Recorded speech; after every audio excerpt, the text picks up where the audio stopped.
The rain in Seattle wasn't just weather. It was a mood, a persistent, gray drizzle that blurred the sharp edges of the skyscrapers and mirrored the frantic rhythm of Elara Vance's heart. She was late, hopelessly so, and the portfolio clutched under her arm felt like it contained her entire future, currently at risk of being dissolved by the dampness. Her worn-out leather boots splashed through puddles as she rounded the corner, one hand gripping the strap of her bag, the other desperately trying to balance it to-go cup of tea. The design firm Esthete Inc. was just half a block away. This interview was her last, best chance. A sudden, jarring impact. A hot, wet explosion against her chest. A sharp gasp, not her own. Elara stumbled back, her portfolio scattering across the wet pavement, pages of her dream sketches of cozy, light-filled homes fluttering like wounded birds. Her eyes flew up, horror dawning as she registered the man she had just crashed into. The dark liquid wasn't just on her. It was all over the pristine, impossibly expensive-looking white cashmere coat of the tallest, most intimidatingly handsome man she had ever seen.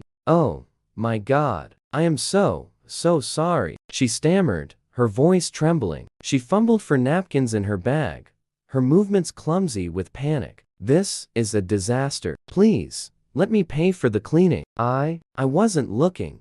The man didn't speak. He simply looked down at the ruin of his coat, his jaw a hard line of granite. His eyes, a startling shade of stormy gray, lifted to hers, and Elara felt a chill that had nothing to do with the rain. She braced for anger, for a cold dismissal that would match the icy reputation she'd just recognized. This was Kaelen Thorne. The Kaelen Thorne, real estate titan, billionaire, and a man the business pages routinely called the Ice King. He was known for his ruthless deals and his even more ruthless emotional detachment. "It's just a coat," he finally said, his voice a low resonant baritone that vibrated through the damp air. It was calm, devoid of the fury she expected. He reached into his inner pocket, and for a wild moment, Elara thought he was reaching for a card to call security. Instead, he produced a simple, thick black business card. "Here," he said, pressing it into her damp hand. His fingers brushed against her palm, a brief, electric contact that made her flinch. "Send me the bill for your dry cleaning. You seem to have lost more than I have." Before she could form a coherent protest, he turned and was gone, swallowed by the crowd and the rain as if he were a phantom. Elara stood frozen, clutching the card. Kaelen Thorne, Thorne Industries. A direct line. Her tea was a brown stain on the concrete, her portfolio a soggy mess. But all she could feel was the ghost of his touch on her skin and the unsettling intensity of those storm-gray eyes. 2 hours later, sitting in the stark, minimalist lobby of Esthete Inc., Elara felt like a drowned sparrow in a room of peacocks. She had done her best to clean up, but her blouse was still damp, and her confidence was in tatters. The receptionist gave her a pitying smile. "Mr. Thorne will see you now." Elara's head snapped up. "Thorne? Yes. Kaelen Thorne is the majority stakeholder and our most important client. The new head designer will be working directly on his personal properties." A cold dread pooled in Elara's stomach. This couldn't be happening. She walked into the office on shaky legs, and there he was, standing by a floor-to-ceiling window, looking out at the city he seemingly owned. He had changed into an impeccably tailored charcoal gray suit. He turned, and those stormy eyes landed on her, a flicker of recognition and something else, something unreadable passing through them. "Miss Vance," he said, his voice even, betraying no surprise. "We meet again." The interview was brutal. He was sharp, incisive, questioning every line on her salvage portfolio, challenging her concepts of warmth and personality in design. "A home is a structure, Miss Vance, not a feeling," he stated coolly. Elara, her back against the wall, found a spark of defiance. "With all due respect, Mr. Thorne, that's where you're wrong. A house is made of bricks and mortar. A home is made of light and space and memory. It's the one place you should be able to feel everything." The moment the words left her mouth, she regretted them. He went very still. The air in the room thickened. "Feel everything?" he repeated, his voice dangerously soft. A novel concept. He stood, ending the interview. "Thank you for your time, Miss Vance." Dejected, Elara gathered her things, sure she had blown it. As she reached the door, his voice stopped her. "One more thing." He picked up his ruined cashmere coat from a chair where it had been folded. "You offered to pay for the cleaning. I'll hold you to it. Be at my penthouse tomorrow at 7. The address is on the card. We'll discuss your concepts further." It wasn't a request. It was a command. And as Elara walked out, her heart was a frantic drum against her ribs, part terror, part a thrilling, undeniable curiosity. The Thorn penthouse was everything Elara expected, and nothing like she could have imagined. It occupied the top 3 floors of the city's tallest tower, a fortress of glass and steel. The views were breathtaking, a panoramic sweep of the Seattle skyline and the Puget Sound. But the interior was a shock. It was cold, sterile, and devoid of any personal touch. It looked less like a home and more like a museum of modern art, all sharp angles, monochromatic colors, and furniture that seemed designed for observation, not for comfort. A man in a discreet suit led her to a living area where Kaelen stood, once again, with his back to her, watching the city lights begin to twinkle in the evening gloom. "It's beautiful," Elara said, her voice echoing in the vast, empty space. He turned. "It's efficient." There was a tension in his shoulders that hadn't been there in his office. "Thank you for coming, Elara." "May I call you Elara?" She nodded, too nervous to speak. "I have a problem," he began, getting straight to the point. "And you might be the solution." He gestured for her to sit on a sleek, uncomfortable-looking sofa. He remained standing, a predator pacing its territory. "My public image is problematic. The press has crafted a narrative. They call me cold, unfeeling, a machine. These perceptions are starting to affect a sensitive merger. My board believes I need to appear more relatable, more human." Elara's mind raced. Was he asking for design advice to soften his image? "I'm not sure I understand, Mr. Thorn." "Kaelen," he corrected. "And I'm offering you a job. A different kind of job." He picked up a sleek tablet from a glass table and handed it to her. On the screen was a legal document. Her eyes scanned the text, her breath catching in her throat. "This is a contract. A 6-month contract," Kaelen clarified, his voice devoid of emotion, "during which you will act as my fiancée in public. You will attend events with me, be photographed with me, and present a united, loving front to the world. In return, I will pay off your student loans, clear all your debts, and award you a $1 million bonus upon successful completion. Furthermore, Aesthete Inc. will hire you as the lead designer on all my future projects." The numbers swirled in Elara's head. It was a life-changing sum. It was freedom. It was also insane. "You want to pay me to pretend to be in love with you?" she whispered, her face pale. "I want to pay you to help me fix a business problem," he stated bluntly. "The contract is very specific. No private entanglement. No physical contact beyond what is necessary for public perception. This is a business arrangement, pure and simple." He finally looked at her, his gray eyes like chips of flint. "You are perfect for this. You're authentic. You stood up to me in that interview. You're not from my world, and that makes you believable." Elara felt a strange pang of disappointment beneath the shock. He saw her as a tool, a prop. "And what happens after 6 months? We stage an amicable breakup. You walk away with your money and your career. I secure my merger. We both get what we want." He walked close, rooming over her. "So, Elara Vance, are you in?" She looked from his unreadable face to the contract that promised to erase every financial worry she'd ever had. It felt like selling a piece of her soul. But the practical part of her, the part that knew struggle, screamed that this was a once-in-a-lifetime opportunity. I need to think," she stammered. "You have until tomorrow," Kaelen said, his tone leaving no room for negotiation. As she was led out, the heavy door of the penthouse clicking shut behind her felt like the seal on a gilded cage. A cage she was terrifyingly close to willingly stepping into.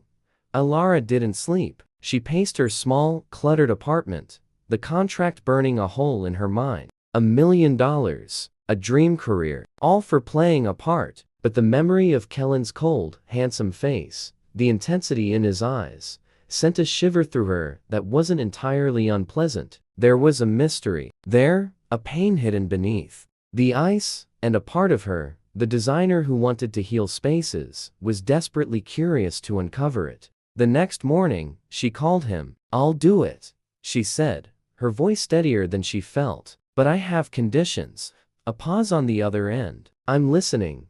First, the no physical contact clause stands, and I have the final say on what is necessary. Second, I want a clause that allows either of us to walk away immediately, for any reason, with a pro-rated payment. And third, I want to know why.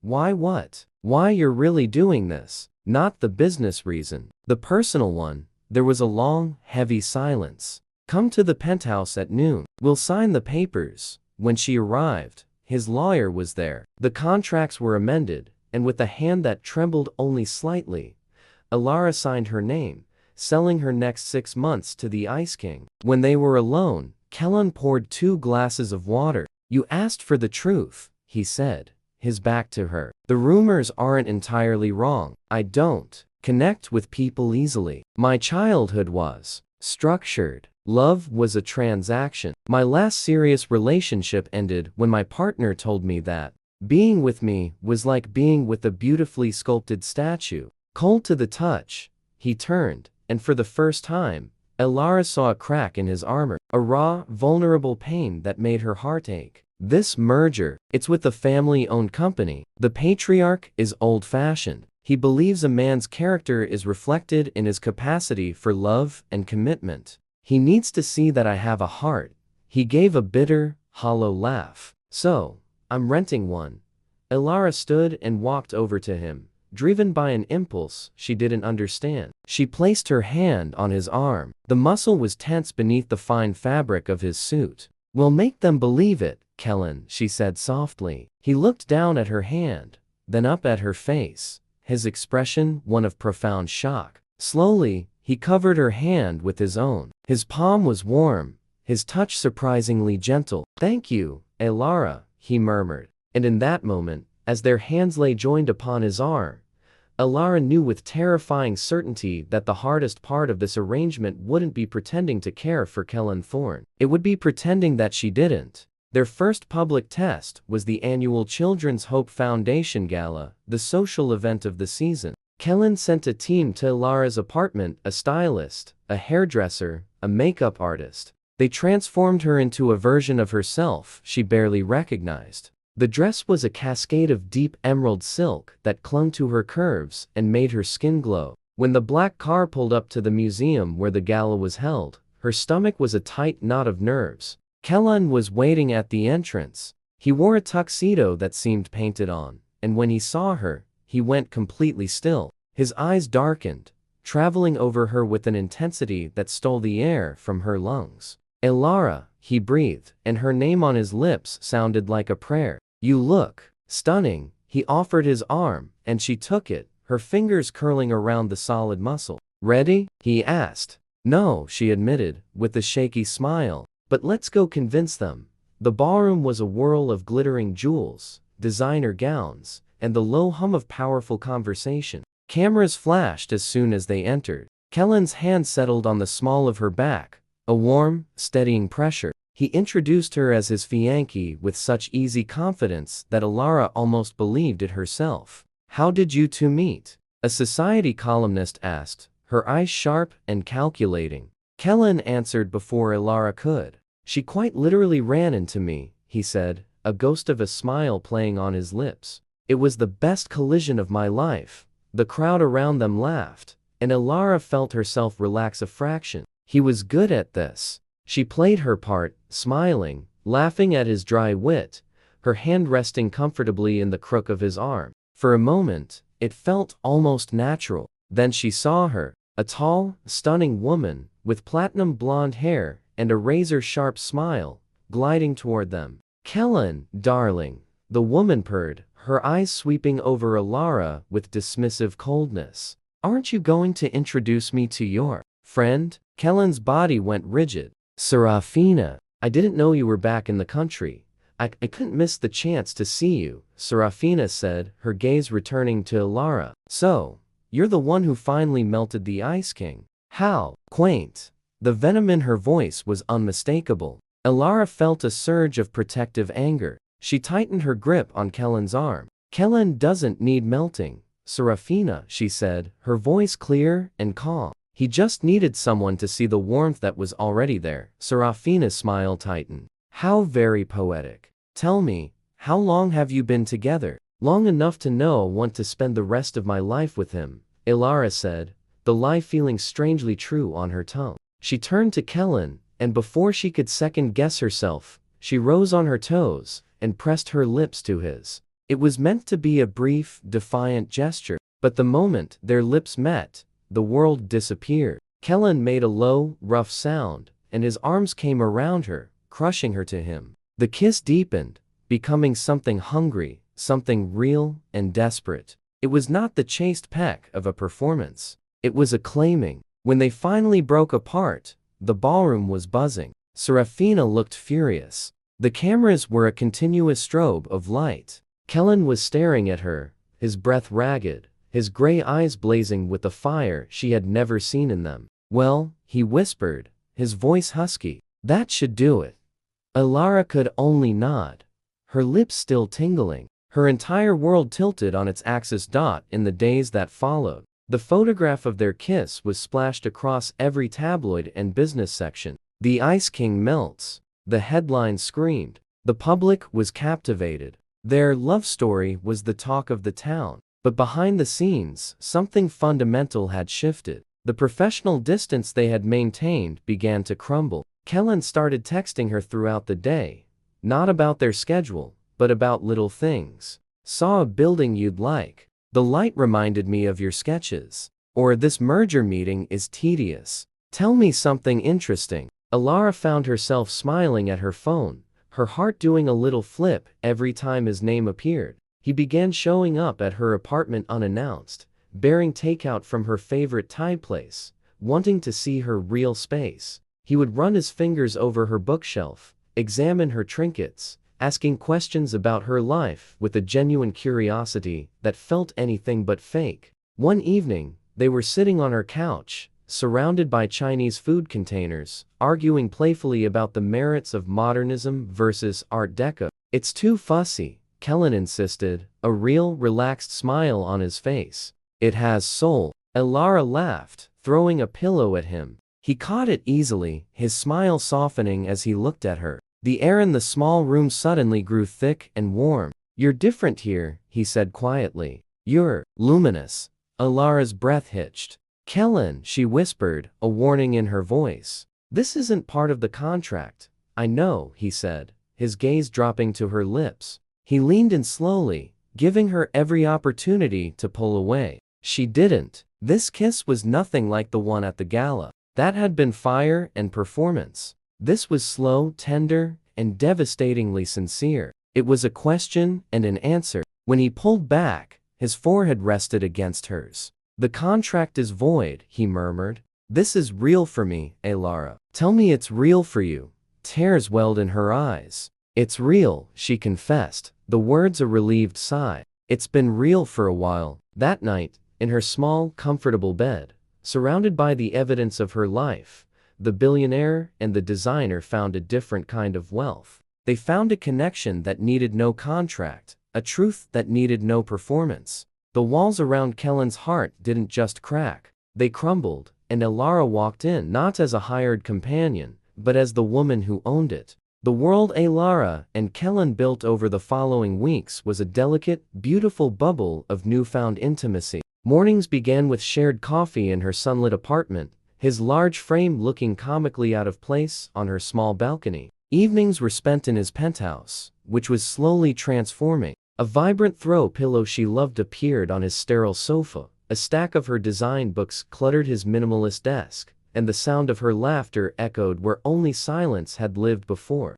The merger with the family-owned company, Sterling and Sons, was progressing smoothly. Old Mr. Sterling had taken a particular liking to Elara, seeing in her the warmth and authenticity he valued. One afternoon, As they toured a potential site for a new community center project Kaelen had greenlit based entirely on Elara's passionate designs, Mr. Sterling clapped Kaelen on the shoulder. "You've found a remarkable woman, son," he said, his eyes twinkling. "She's good for you. I see the change." Kaelen looked at Elara, who was enthusiastically explaining sustainable materials to a project manager, her hands animated. A genuine, unguarded smile touched his lips. "She is," he replied, his voice thick with an emotion that was no longer pretend. "She's everything. But serpents thrive in paradise." Serafina, humiliated and seething from the gala, had not been idle. She had used her considerable resources and network of disgruntled former Thorn Industries employees to dig. She found a weak link in Kaelen's legal team, a junior associate drowning in debt, who, for a significant sum, provided her with a scanned copy of the original contract. The bomb detonated on a Monday morning. Elara's phone exploded with notifications while she was in a design meeting at Esthete Inc. Headlines blared. "Billionaire's fiancée, a paid actress. Ice Kings love $1 million lie." The article, penned by a notorious gossip columnist, featured the full contract, with the clauses and payment amounts highlighted. It painted Elara as a gold-digging opportunist and Kaelen as a cynical manipulator who would buy a human relationship as easily as he would a corporation. The Sterling merger was put on immediate hold. The board of Thorn Industries was in an uproar. By the time Kaelen burst into her apartment, his face was a mask of stormy fury and panic. "Elara," he began, but she cut him off, holding up her phone, her hand trembling. "I know," she said, her voice small. The look in his eyes terrified her. It was the old Kaelen, the Ice King, his emotions locked away behind a wall of impenetrable frost. "We need to do damage control. James is drafting a statement. We'll say the contract was a misunderstanding, a prenuptial agreement that was taken out of context." Elara stared at him, a cold dread seeping into her heart. "A statement? Kaelen, look at me. This isn't about PR. This is about us. What we tell the world needs to be the truth." "The truth?" he snapped, running a hand through his hair in frustration. "The truth is that this looks exactly like what Victoria said I was. A man who has to pay for companionship. The truth will destroy my company's credibility and any chance with Sterling." His words hung in the air, sharp and cruel. Elara took a step back, feeling as if he'd struck her. "Is that all you're worried about? Your credibility? What about our credibility? What about what we have? What we have was built on a lie, Elara," he roared, the pressure of the situation finally cracking his control. "It started with the signature on a dotted line. Why would anyone believe it's real now? Why should I?" The room went silent. Elara felt the world drop out from under her. He was retreating, building his fortress walls higher than ever before, and he was shutting her out. The vulnerability she had nurtured, the man who had whispered, "You're luminous," in her ear, was gone, replaced by a terrified billionaire protecting his assets. "You should believe it," she whispered, tears streaming down her face. "Because you feel it. Or was that a lie too?" She didn't wait for an answer. She couldn't bear it. She grabbed her bag and walked out, the door closing on the shattered pieces of their beautiful, fragile bubble. The next 48 hours were a special kind of hell for Kaelen. The silence in his penthouse was deafening. The merger was collapsing. His board was demanding answers. But the only thing he could see was the devastated look on Elara's face as she walked out. He saw the single vibrant pillow on his couch, and it felt like an accusation. He read the vicious comments about Elara online, calling her a whore and a social climber, and a protective rage burned through the ice in his veins. She had stood up for him against Serafina. She had looked at his cold, empty life, and seen a home. She had believed in him when he didn't believe in himself, and he had repaid her by questioning the one real thing that had ever happened to him. James Whitmore found him staring out the window, a broken man. "The board is waiting, Kaelen. We need a strategy." Kaelen turned, his eyes clear for the first time in days. "Cancel the board meeting, and call every major news outlet. I'm making a statement in 2 hours. Live." Meanwhile, Elara was packing a bag in her apartment, her heart a numb, heavy weight. She had been ready to fight the world with him, but she couldn't fight him. A knock on her door made her jump. It was Mr. Sterling. "My dear," he said, his kind face filled with concern. "I am not a man who is easily fooled. What I saw between you and Kaelen at that sight was not a performance. The heart knows truth. Don't let fear his or yours steal it from you." His words were a balm, but the wound felt too deep.